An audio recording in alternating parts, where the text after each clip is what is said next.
भालगढ़ शहर में एक सुनसान सी जगह पर एक रेलवे स्टेशन था। वो स्टेशन अपनी भूतिया घटनाओं के कारण बहुत चर्चित था।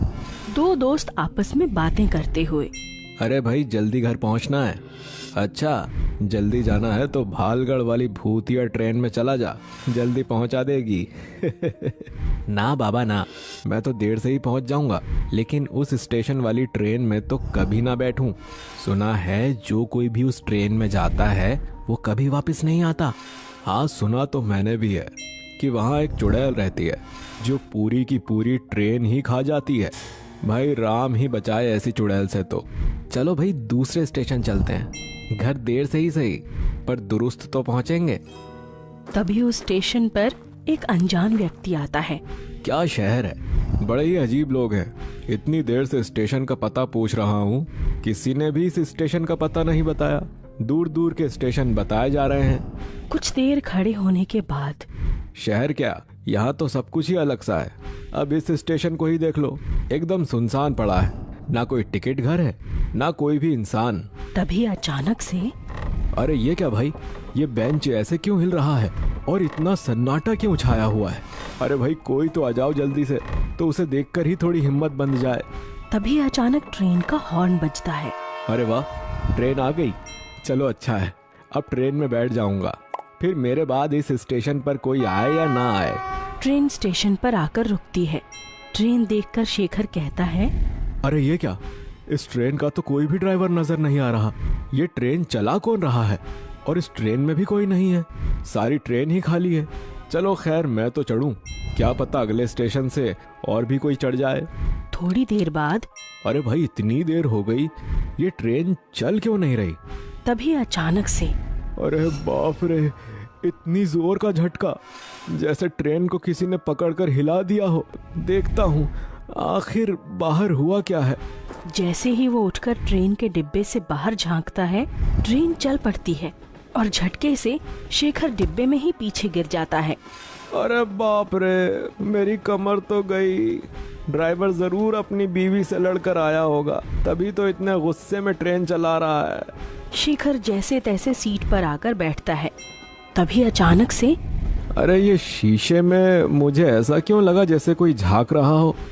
तभी अचानक से उसे फिर किसी का साया सा दिखता है। ये क्या हो रहा है? कोई है क्या वहाँ? कोई है? बोलो कोई है? उसके इतना बोलते ही शीशे में बहुत ही डरावनी एक चुड़ैल दिखाई देती है और 2 सेकंड में गायब हो जाती है। कौन हो तुम? बोलती क्यों नहीं? डरकर सीट पर बैठता है। तभी अचानक से, ये लाइट क्यों बंद हो गई? ये सब क्या हो रहा है? पास लगे स्विच को ऑन ऑफ करता है। तभी अचानक से बल्ब बहुत तेज जलने बुझने लगते हैं। अरे ये लाइट अपने आप जल बंद क्यों कर रही है? हे भगवान मेरी मदद करो, जरूर ये किसी चुड़ैल का साया है, वही ये सब कर रही है। तभी बड़ी जोर से शीशा टूटने की आवाज आती है। तुम कौन हो और मुझे परेशान क्यों कर रही हो? तभी अचानक से डिब्बे में एक भयानक सी दिखने वाली चुड़ैल भाग कर जाती है। शेखर उसे देख पाता, वो तभी गायब हो जाती है। आज तो मैं गया, ये चुड़ैल मुझे नहीं छोड़ेगी। तभी अचानक से ट्रेन रुक जाती है। ये ट्रेन रुक गई, भागकर यहीं उतर जाता हूँ, दूसरी ट्रेन में चला जाऊंगा। शेखर भागकर ट्रेन में गेट की तरफ जाता है। गेट जोर से उसके पास पहुंचते ही बंद हो जाता है। खोलो खोलो, कोई है? खोलो गेट भाई। तभी अजीब अजीब सी डरावनी आवाजें आने लगती हैं। हे माँ, बस आज मुझे बचा ले, कुछ समझ नहीं आ रहा, क्या करूं? तभी वो अपने फोन को वीडियो मोड पर लगा लेता है और अपने सिरहाने एक स्टैंड लगाकर उसमें फोन फिट कर देता है। ट्रेन चलती रहती है। शेखर डर कर सीट के कोने में ही बैठा रहता है। अरे मैं तो भूल ही गया, क्यों ना मैं आगे ड्राइवर के पास जाऊं। हाँ, मैं उसी के पास जाता हूँ। शेखर गिरता पड़ता भागता हुआ बार बार पीछे मुड़कर देखता हुआ आगे पहुंच जाता है। ये क्या, यहाँ तो कोई नहीं है। फिर ये ट्रेन कौन चला रहा है? तभी ट्रेन की बड़ी जोर से टक्कर लगती है। हे राम जी, गया मैं तो गया। आज मेरा अंतिम दिन है। तभी शेखर देखता है कि एक बहुत बड़ी चुड़ैल अपने हाथों से ट्रेन को रोक लेती है और आगे से ट्रेन को उठाने लगती है। ये कितनी भयानक है, इसके कितने बड़े बड़े दांत हैं, ये तो पूरी ट्रेन को ही खा जाएगी।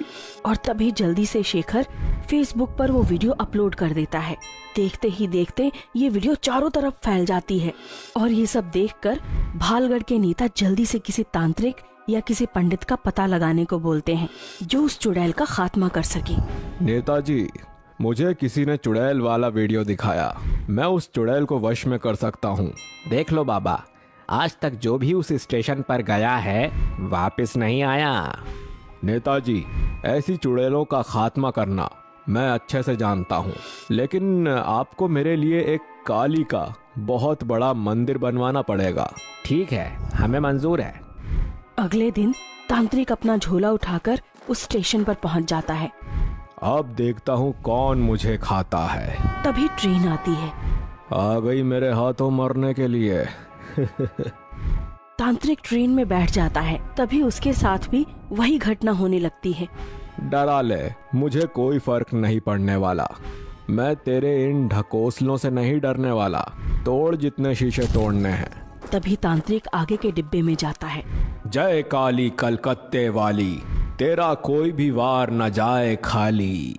तभी डरावनी सी आवाज आती है। अच्छा, तो तू काली का भक्त है।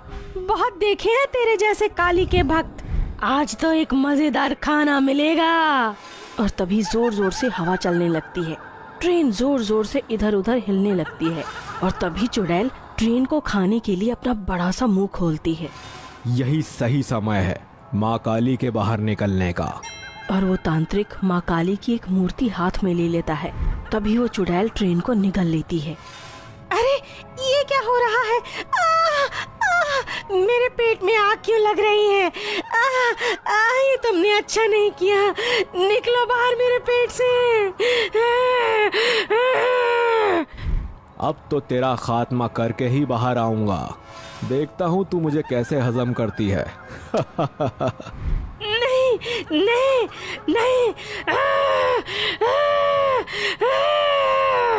चुड़ैल जलकर भस्म हो जाती है और तांत्रिक बाबा सही सलामत